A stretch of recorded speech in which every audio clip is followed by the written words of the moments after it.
Neurologue de formation, mais depuis 10 ans, elle travaille au Centre des maladies osseuses, au CHUV, donc spécialiste de l'os.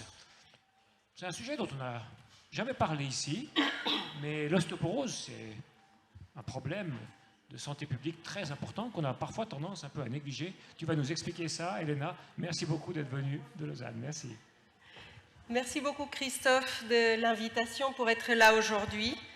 Donc, effectivement, je connais le diabète, mais je m'occupe maintenant de l'os. Et l'idée aujourd'hui, c'est de vous expliquer est-ce qu'il y a un lien et lequel.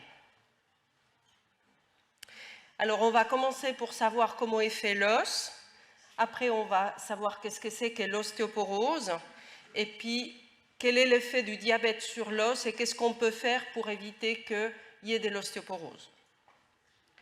Donc l'os, même si quand on regarde dans les os de poulet, il a l'air comme ça tout dur, tout fixé, en fait c'est un tissu vivant. Déjà, tout au long de l'enfance, l'adolescence et chez le jeune adulte, on observe une augmentation de la masse osseuse, la quantité d'os et de la densité de l'os. Et le graphique n'est pas très bien fait, la ligne n'est pas bien placée, parce qu'autour des 20-30 ans, on atteint ce qu'on appelle le pic des masses osseuses, c'est-à-dire le maximum de masse d'os qu'on a pendant notre vie. Comme vous voyez, les hommes atteignent un pic des masses osseuses un peu plus haut que les femmes. Et puis, à partir de 40-50 ans, après ça se stabilise, et à partir des 40-50 ans, on observe une petite perte continue de la masse osseuse qui est un peu plus importante chez les femmes. Alors, je vais essayer de prendre le laser. Chez les femmes, au moment de la ménopause. Et donc, la différence qui existait déjà au pic des masses osseuses s'agrandit et c'est pour ça que les femmes souffrent plus d'ostéoporose que les hommes. L'os est formé d'un côté d'une matrice et puis des cellules qui forment et détruisent, renouvellent la matrice. Dans la matrice, on a des fibres de collagène. Vous connaissez déjà le collagène, on en parle souvent dans la peau. C'est ce qui permet à la peau d'être plutôt terse chez les enfants. Et puis quand le collagène est un peu plus vieux, ça tient moins bien, il est moins élastique et c'est pour ça qu'on développe des rides. Et puis dans l'os, ce collagène est rigidifié par la présence des minéraux. C'est les cristaux d'hydroxyapatite qui sont formés principalement de calcium et de phosphate. Cette matrice, elle est fabriquée par les ostéoblastes. C'est ces cellules qui vont former de l'os tout au long de la croissance. Mais chez l'adulte, l'os, il ne peut pas rester figé parce que sinon, il serait de moins bonne qualité.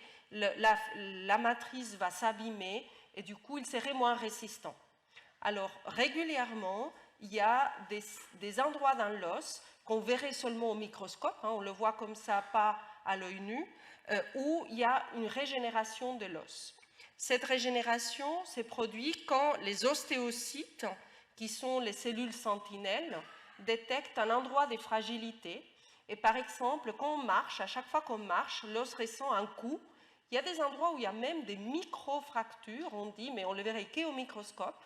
Et en fait, ça dit aux ostéocytes, ces cellules sentinelles, que l'os est fragile à cet endroit et qu'il faut le régénérer. À ce moment-là, les ostéoclastes, ces grosses cellules, rongent l'os, le détruisent, et ça permet aux ostéoblastes de former de nouveaux os avec une nouvelle matrice et de nouveaux cristaux qui, comme ils sont tout neufs, ils sont plus résistants. Donc, pendant notre vie, c'est la balance entre la formation et la résorption, ça s'appelle, les cellules qui rongent l'os, c'est la balance qui permet de garder un équilibre et garder les os sains.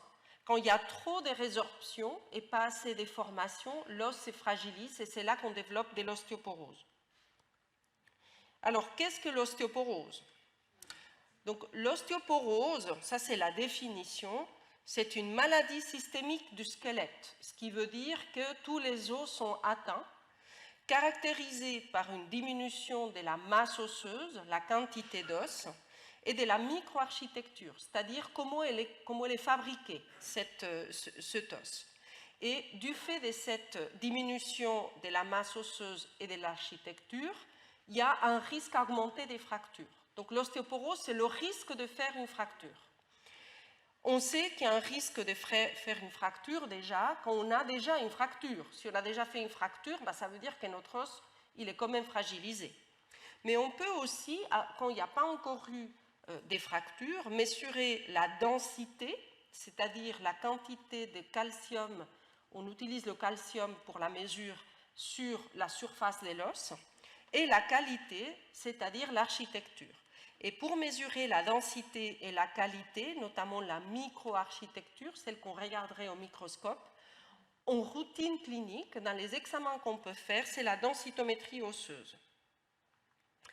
Et puis ici, je vous montre des os, un os normal, on va dire, d'une femme en bonne santé qui n'a pas d'ostéoporose, et à droite, un os d'une femme qui a une ostéoporose, qui a un certain âge déjà. Et puis, ce que vous voyez, c'est que l'os, il est moins dense, la densité est moindre, on peut voir plus à travers que sur l'autre os. Et puis, quand on regarde de plus près, ici, les trabécules, elles sont épaisses, elles sont toutes connectées les unes aux autres, donc ça fait un réseau bien stable, alors qu'à droite, elles sont toutes fines et il y en a pas mal qui sont cassées. Et ça, le fait que les trabécules ne soient pas connectées les unes aux autres, ça fragilise l'os aussi. C'est ça la microarchitecture. Alors, qu'est-ce qu'une densitométrie? Donc, la densitométrie est un examen qui utilise les rayons X comme pour faire une radio des poumons. Les rayons X traversent le corps. Et puis, dans les radios des poumons, quand on veut faire une image, on fait une photo des rayons qui sortent. Et la photo va montrer des zones plus ou moins noires. Noir, c'est quand tous les rayons sont passés, et blanc, c'est quand il y a des obstacles qui ne laissent pas les rayons passer. Et un des obstacles, c'est l'os. Et dans la densitométrie osseuse, on peut faire des photos, comme on verra tout à l'heure, mais l'objectif, c'est de mesurer combien de rayons arrivent, combien sont freinés. Si l'os est plus dense, il y aura moins de rayons qui vont traverser, et donc on va avoir moins de rayons qui arrivent. C'est comme ça qu'on peut mesurer la densité qui concerne, comme je vous ai dit, la densité de calcium. C'est ce qu'on la rapporte à la densité de calcium. Et c'est une mesure quantitative, c'est-à-dire on va mesurer la quantité. C'est un peu comme, disons, la densité est plus élevée quand les trabécules sont plus épaisses, simplement. Avec la densitométrie osseuse, on peut mesurer, pas tout, mais une partie de la qualité ou de l'architecture de l'os. Ça s'appelle le Trabecular Bone Score, c'est une mesure donc qualitative, et il va faire la différence entre un os qui a des trabécules bien connectés, bien denses, et en fait les pixels, les petits points de l'image, sont des gris très similaires. Quand les gris sont très différents entre deux points de l'image, la machine conclut qu'il y a un trou à un endroit. Et le fait qu'il y ait un trou, même si par ailleurs l'os est bien dense, dans la zone du trou, il y a une fragilité aussi. Et donc la machine va calculer ces TBS selon la quantité de ces trous microscopiques qu'elle détecte. Et ça représente un peu comment les trabécules sont distribués. On peut avoir la même densité, c'est-à-dire les mêmes trabécules avec la même épaisseur, mais si elles sont mal distribuées, l'os ne sera pas solide. Finalement, comme je vous ai dit, c'est des rayons X, c'est la même chose qu'on utilise pour faire les radiographies, et on peut l'utiliser pour faire une radiographie de la colonne, pour voir s'il y a des fractures vertébrales. Les fractures vertébrales, c'est quand une vertèbre est écrasée sur elle-même, on les appelle aussi tassements, et des fois on ne les sent pas. Même si on pense que quand on a une fracture vertébrale, elle doit toujours être très douloureuse, ça c'est la fracture vertébrale qui arrive quand on tombe et puis que la vertèbre s'écrase d'un coup. Mais des fois elle s'écrase petit à petit puis on ne la sent pas. C'est pour ça que c'est important, quand on fait une densitométrie osseuse, c'est qu'on suspecte une fragilité de l'os, et c'est important de vérifier qu'il n'y a pas de vertèbres qui soient cassées, même si on ne l'a pas senti, parce que ça a des conséquences. Alors, est-ce que de faire une densitométrie osseuse est dangereux? Donc, c'est des rayons X, c'est pour ça qu'on se pose la question. Et ici, vous avez une échelle sur les risques liés aux radiations chez l'homme. À droite, c'est les dispositifs médicaux. Sauf erreur, ça a été fait pour rassurer les gens qui vivent proches des centrales nucléaires qu'il y a très peu de radiation autour des centrales nucléaires. Mais vous voyez, il y a la radio dentaire, la radio de la main, le scanner. Et puis, la densitométrie se trouve ici tout en bas. Donc, c'est vraiment un des examens médicaux qui donne le moins de radiations. C'est vraiment pas du tout dangereux. Et puis, je vous ai dit que l'ostéoporose est une maladie systémique qui prend tout le squelette. Alors bon, on prend pas on dit que le crâne, ça compte pas, hein, c'est beaucoup plus solide que le reste du squelette. Mais on ne peut pas mesurer tous les os. Il faut mesurer des os déjà qu'on peut mesurer parce que c'est facile de les mesurer en positionnant le patient sur la machine. Et puis après, il faut mesurer des os que si on fait une mesure maintenant, puis on sort de la machine, puis on remonte sur la machine, on refait une mesure, on a 2 fois à peu près la même valeur. Ça ne sera jamais identique, mais il faut que ce soit reproductible. Et puis finalement, il faut savoir quoi faire du chiffre. Si on a un chiffre, mais on ne sait pas si c'est bien ou pas bien, ça ne nous sert à rien. Donc on va prendre des os pour lesquels on a ce qu'on appelle une base des données des personnes en bonne santé. On a des valeurs des personnes qui ont des os sains, et donc on va savoir si la valeur qu'on mesure, c'est la même que celle des personnes qui ont les os sains ou pas. En général, on mesure les 4 vertèbres lombaires L1 à L4, il y en a 5, la 5e on ne la mesure pas. On mesure le fémur et on fait 2 mesures. La petite cage ici, c'est ce qu'on appelle la mesure du col fémoral, parce que c'est aussi un site qui fracture facilement chez la personne âgée. Et si on prend toute cette partie-là, on parle du fémur total. Et on peut, quand une de ces deux-là n'est pas disponible ou on a quelque chose de bizarre, des fois on mesure aussi le poignet, mais c'est un peu moins fiable. On l'utilise vraiment si les 2 autres, on ne peut pas les utiliser. Alors, quel est le résultat de la densitométrie osseuse? Quels sont les résultats qu'il va nous donner le médecin? Donc ici, ce qu'on voit sur cette courbe, c'est les valeurs des densités si on prend une population et qu'on mesure chez tout le monde. Il y a des gens qui vont avoir pile poil la moyenne, il y en a qui vont avoir des valeurs plus élevées ou des valeurs plus basses. Et donc, pour dire s'il y a une ostéoporose ou pas, en principe, on peut dire s'il y a une ostéoporose seulement à partir des 50 ans.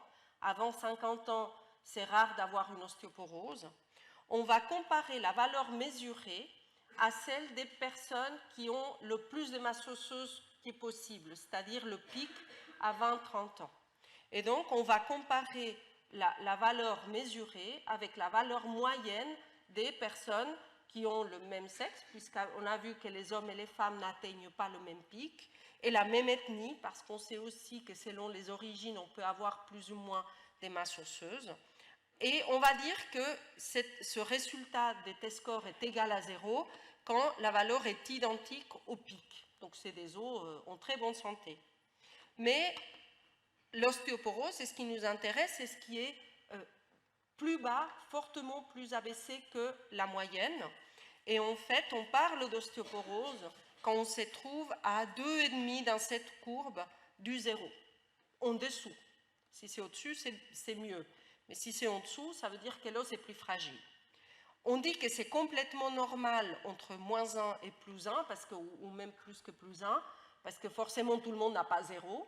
Et puis, entre deux, il y a ce qu'on appelle une zone grise, qui est l'ostéopénie. Ce n'est pas tout à fait une ostéoporose, mais les valeurs ne sont pas tout à fait normales. Donc, si vous faites une densitométrie osseuse, pour la densité osseuse, le médecin pourra vous dire si vous avez une ostéoporose, une ostéopénie ou une valeur normale. Pour le TBS, je ne vous donne pas parce que c'est des chiffres, des valeurs absolues qui sont peu intéressants. Alors, pourquoi on s'intéresse à l'os alors que vous êtes là pour parler du diabète? Parce que ce qu'on a vu, c'est que les patients qui ont un diabète ont plus de fractures. On le verra plus tard.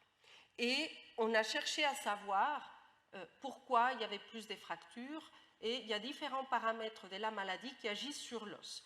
Alors, cet effet sera différent chez les deux types de diabétiques, parce qu'il y a les diabétiques de type 1 qui vont plutôt manquer d'insuline, et les diabétiques de type 2 dans lesquels l'insuline est inefficace. Ils produisent plus d'insuline, mais elle ne fonctionne pas toujours très bien. Dans le diabète de type 1, où il manque l'insuline, l'insuline en soi est ce qu'on appelle un facteur de croissance. Ça permet aux cellules de grandir, aux tissus de grandir. Donc quand il manque l'insuline, l'os est un peu moins consistant parce que l'insuline devrait l'aider aussi à être un peu plus solide. En plus, le sucre, le glucose s'accumule, et quand le glucose s'accumule, vous le savez, c'est toxique pour les cellules. Les cellules de l'os souffrent aussi de la toxicité. Quand le sucre s'accumule, le sang devient acide, et l'acidité est mauvaise pour le calcium. C'est ce qu'on fait pour nettoyer la bouilloire, on met du vinaigre, c'est la même chose.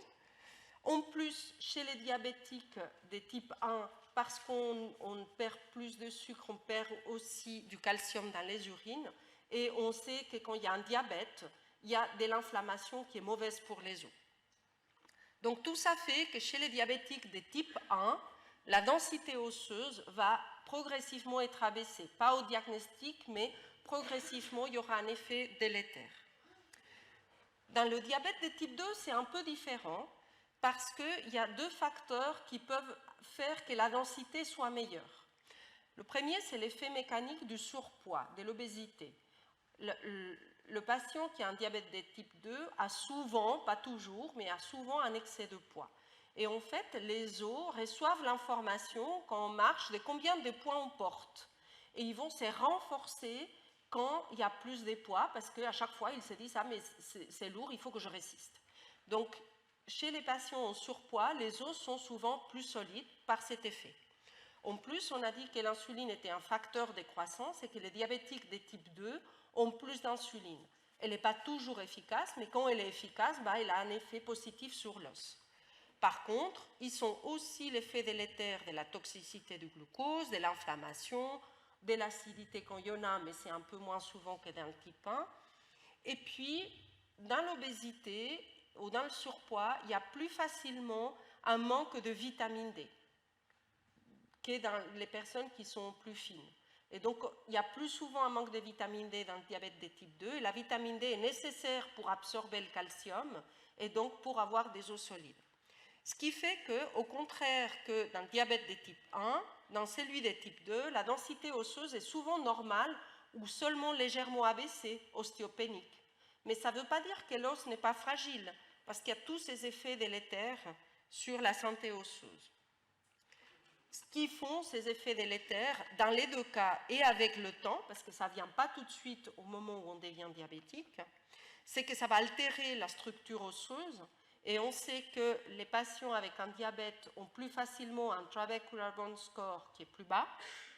Ils vont plus facilement accumuler les microfractures dont je vous ai parlé, parce que les cellules, elles sont un peu malades et n'arrivent pas à bien guérir ces microfractures. Du coup, la qualité de la matrice est moins bonne.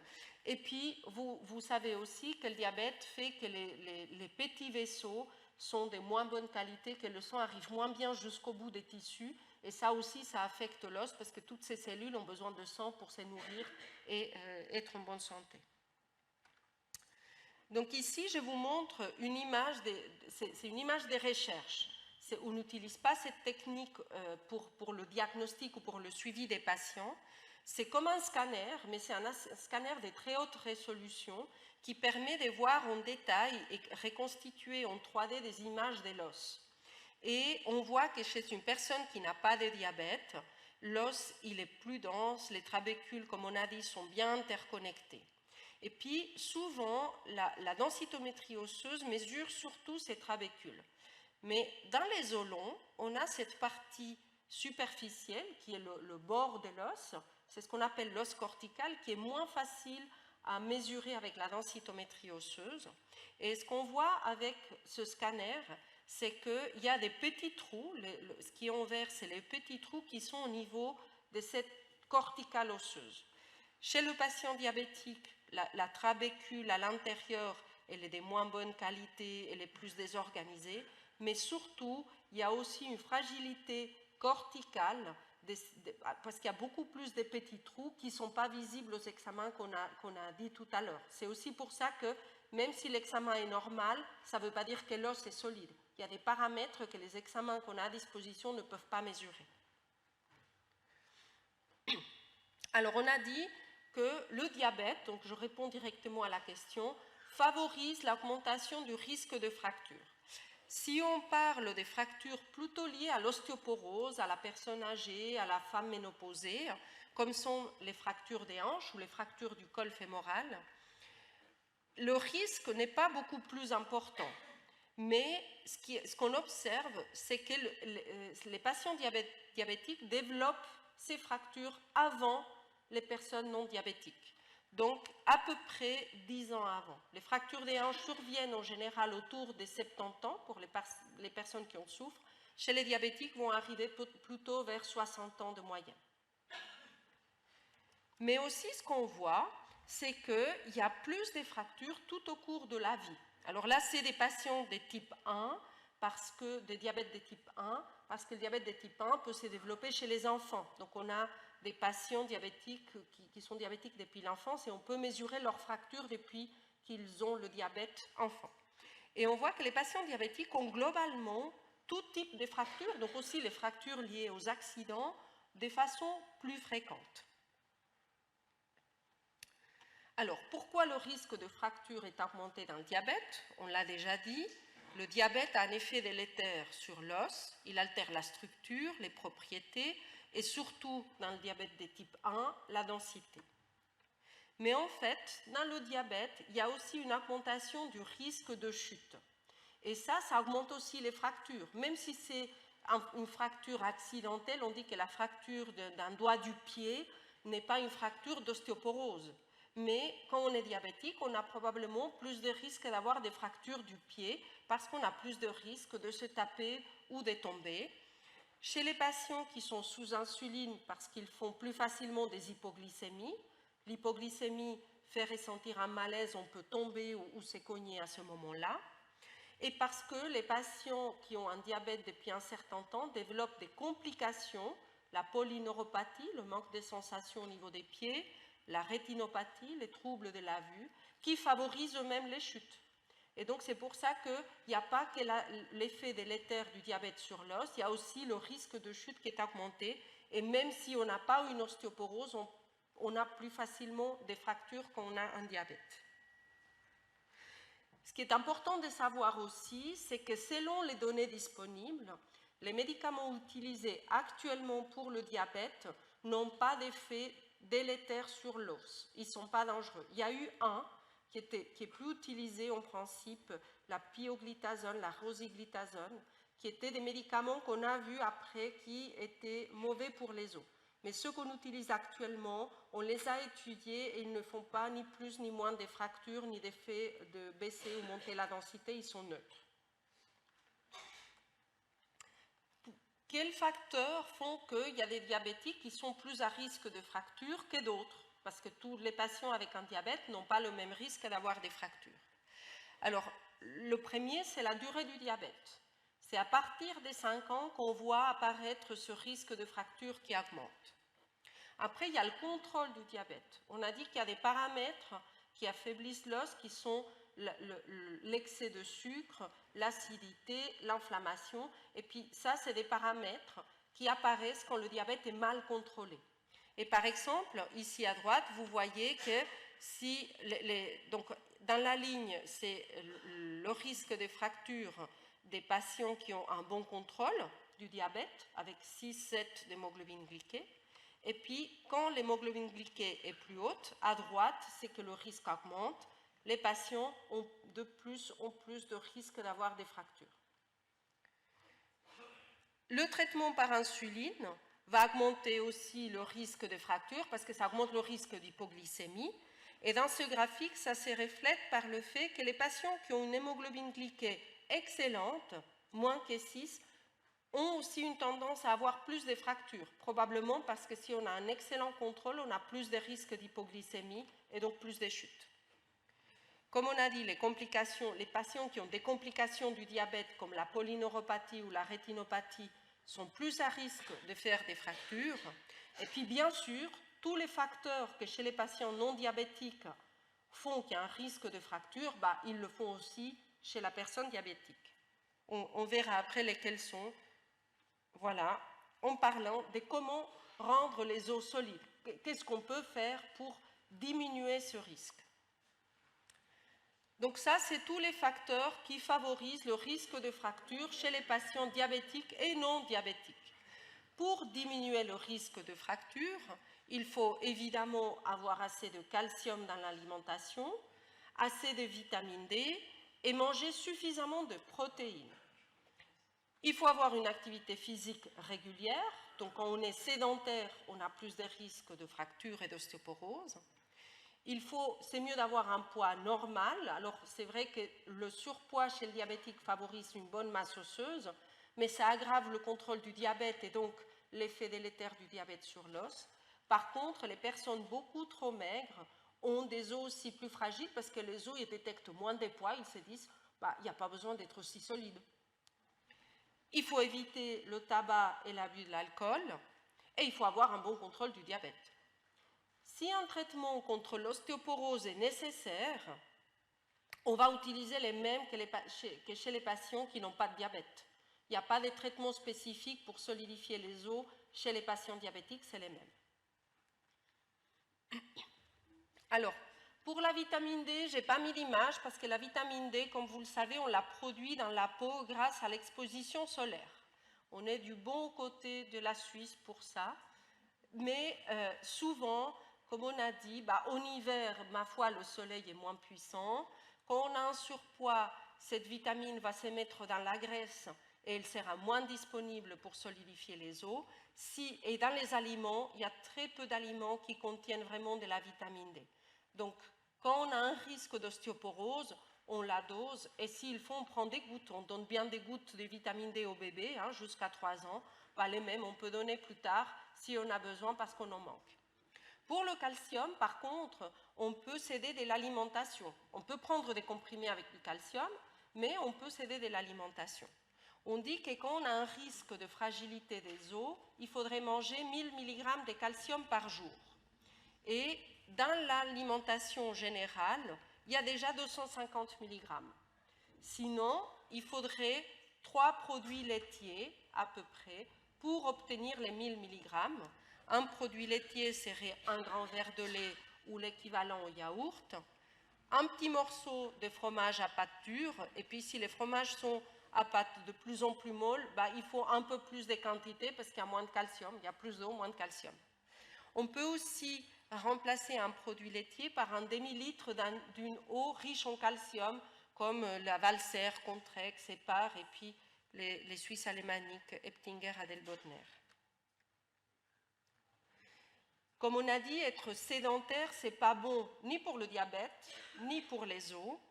Et dans l'os, le fait d'induire des micro-craques quand on marche, quand on fait une activité physique, c'est bon pour l'os parce que c'est le signal pour l'os qu'il doit se régénérer et produire de nouvel os pour être plus solide. En plus, on entretient la masse musculaire.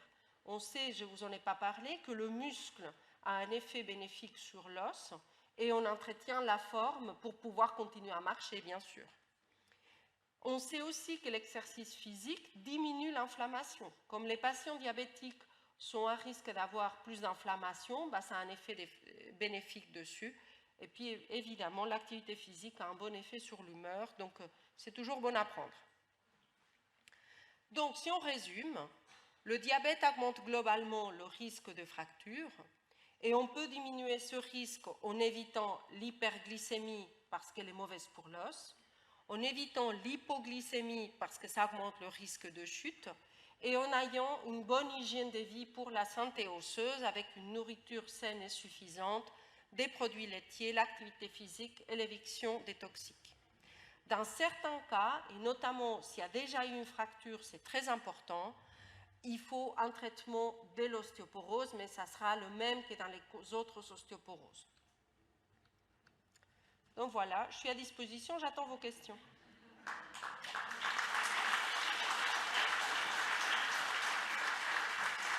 Merci beaucoup, Elena, pour cette présentation très claire.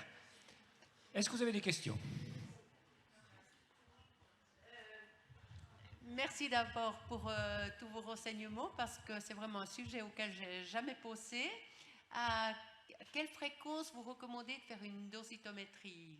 Qu'on sait qu'il faudrait faire ça?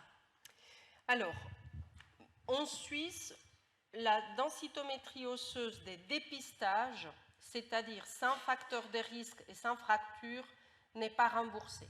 Après, elle coûte 100-150 francs. Donc on peut se dire, on veut quand même faire une pour savoir où on en est. S'il y a déjà une ostéoporose, on a déjà fait, ou s'il y a déjà une fracture, il faut en faire une. S'il y a certains facteurs de risque qui sont reconnus par les assurances, on peut en faire une, mais le diabète, pour l'instant, n'en fait pas partie. Il y a des maladies comme l'excès d'hormones thyroïdiennes, la cortisone, les patients qui ont trop de cortisone, même en médicaments. Les personnes qui ont eu une ménopause trop tôt ou des médicaments pour le cancer du sein, par exemple. Donc ça, c'est des indications reconnues pour le remboursement. Donc si on a ces maladies, c'est suffisamment grave pour avoir une indication à la densitométrie osseuse. S'il y a une fracture, il faut faire une, toujours. Et puis des fois, ça nous aide, mais parce qu'il y a une fracture, c'est une fracture des hanches, une fracture des vertèbres, il faut traiter l'ostéoporose, même si on n'a pas la densitométrie.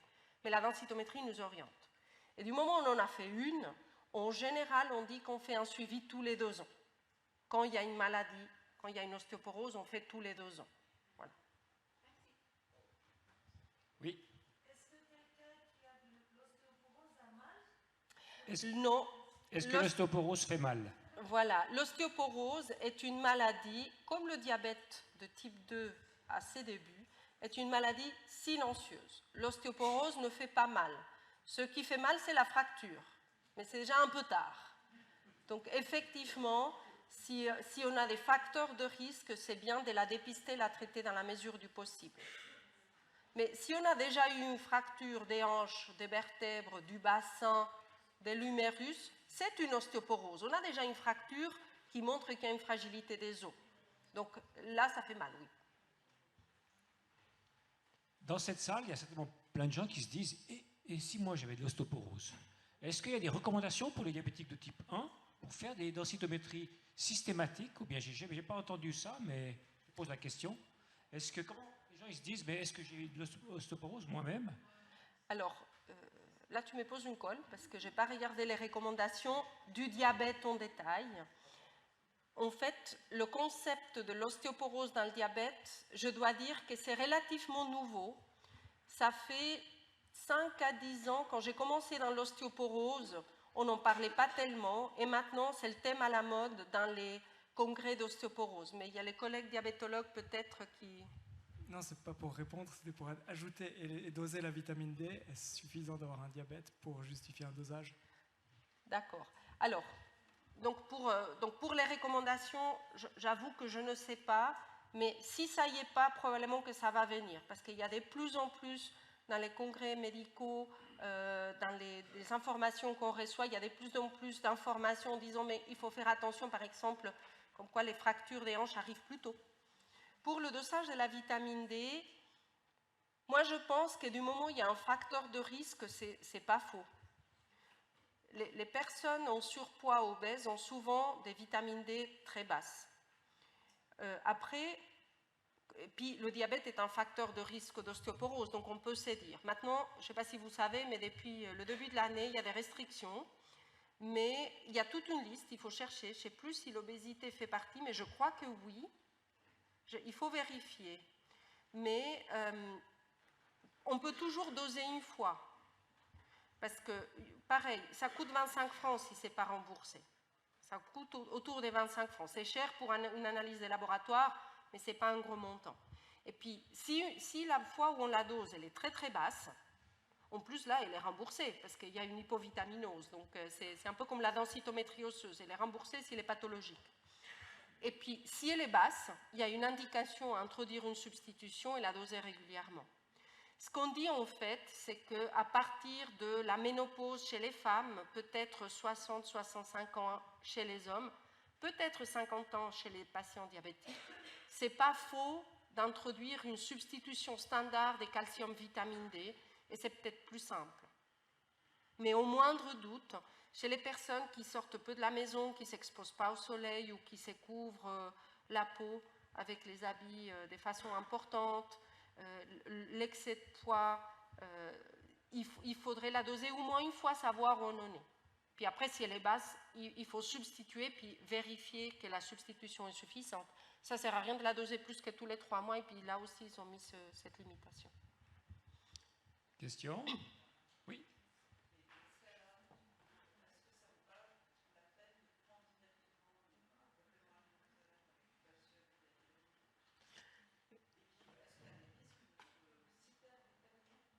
Est-ce qu'on ne devrait pas donner à tout le monde du calcium et de la vitamine D? Est-ce qu'il y a des risques de donner trop de vitamine D, trop de calcium? Alors, les recommandations actuelles, c'est de substituer les personnes, donc les enfants surtout, et les personnes d'un certain âge, parce qu'il y a le risque d'ostéoporose qui augmente.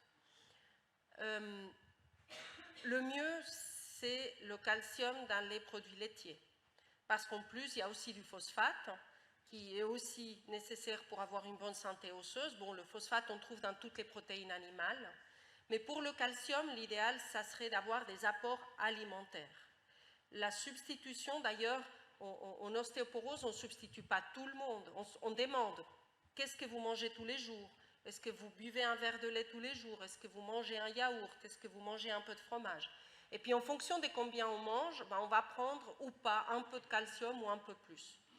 Pour le calcium, il faudrait vraiment des doses tellement grandes pour que ce soit dangereux que non, il n'y a pas de risque.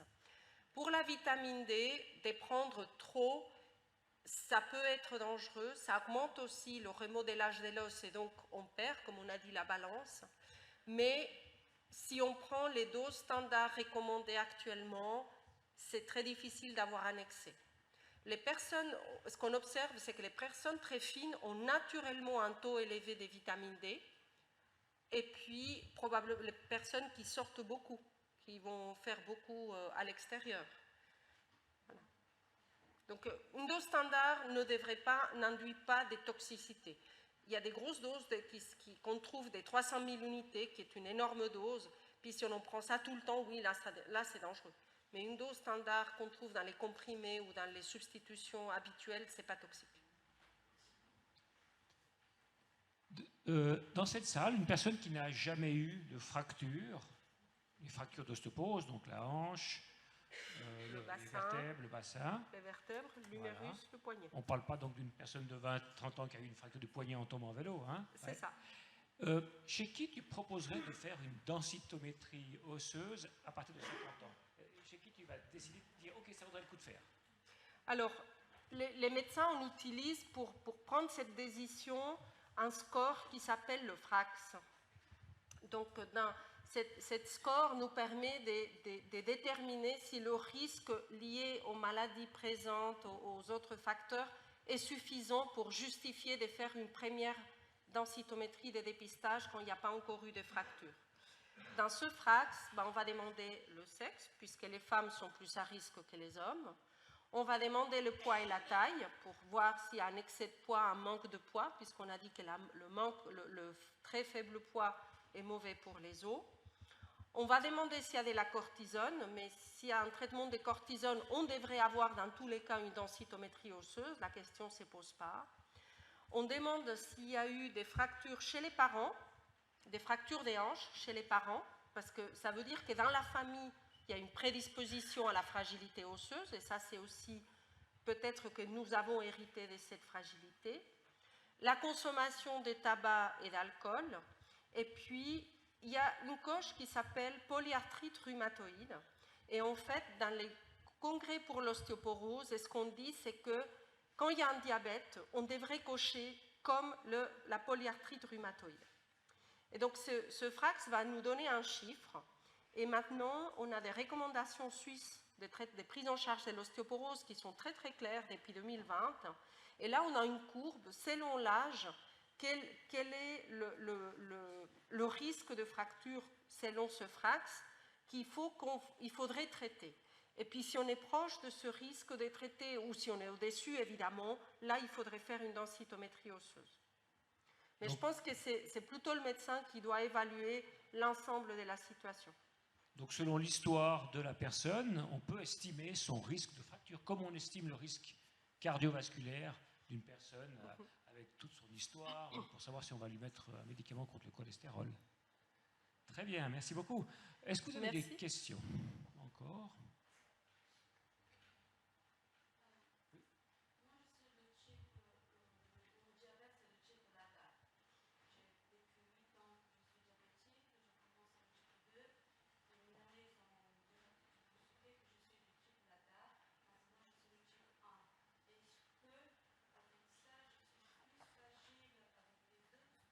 Est-ce qu'un type LADA, ça veut dire une sorte de type 1, un diabète de type 1, il y a plus de risques où ça se... Alors, le risque se rapproche plus du diabète de type 1, parce qu'en fait, il y a un manque d'insuline par rapport aux 2 colonnes que j'avais présentées. Et après, comme dans tous les diabètes, ça dépend aussi du contrôle. Les LADA, souvent, ont une première période où il n'y a pas besoin de beaucoup de traitement. On traite au départ, puis ça se passe bien pendant quelques mois, quelques années. Et c'est après que le vrai diabète commence. Et donc, ça dépend de combien de temps il y a eu un vrai diabète, ça dépend de si le traitement a été adéquat, tous les facteurs que j'ai expliqués.